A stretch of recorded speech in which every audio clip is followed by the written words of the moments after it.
Basically, the purchasing and selling of assets that will help grow the business, or in the case of Ed, assets that will help increase his net worth. 3. Financing cash flows refer to cash received through debt or paid out as debt repayments. For a company, issuing stock, paying down debt, and repurchasing shares would count as part of financing cash flows. For Ed, financing cash flows include any cash coming from loans or other types of debt, as well as payments going to pay down debts. If Ed's business comes up short on cash and is unable to pay its obligations, it will experience a cash flow crunch.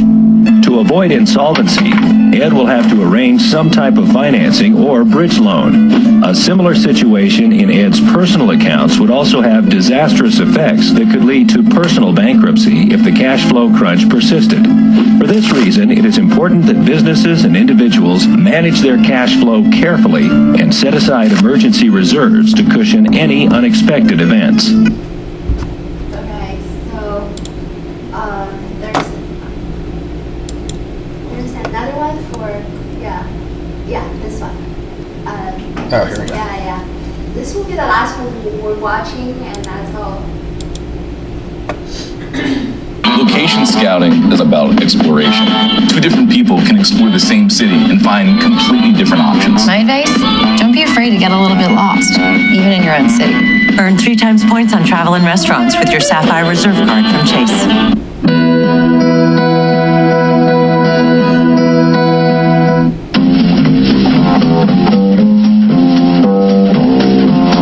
Before making any investment in a company, we really want to understand the 3 financial statements of that company. The balance sheet, the income statement, and the statement of cash flows. You really want to understand at a DNA level, how is this company performing? The balance sheet is a picture of a business as of a certain day, and it shows assets versus liabilities and the difference between those two, which is equity.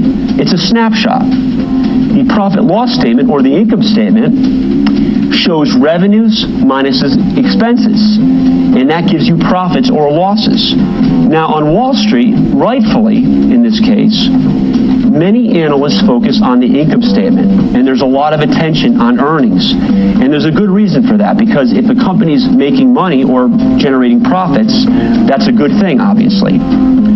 The third statement, the statement of cash flows, blends the balance sheet and income statement together. It's almost like a merger of those statements, but it's one that is neglected often, and it shouldn't be, because the statement of cash flows measures how cash is going into a business and out of a business.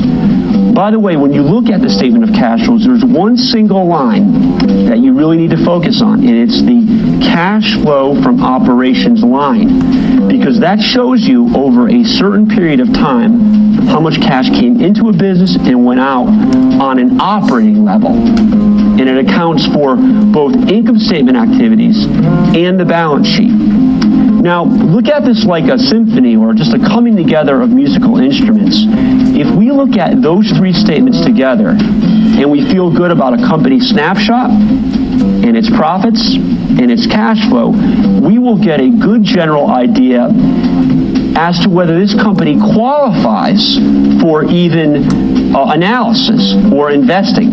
It's not a cure-all, but it's a great starting point. As a location scout, I love uncovering the mysteries of the Hudson Valley. So, do you have any questions?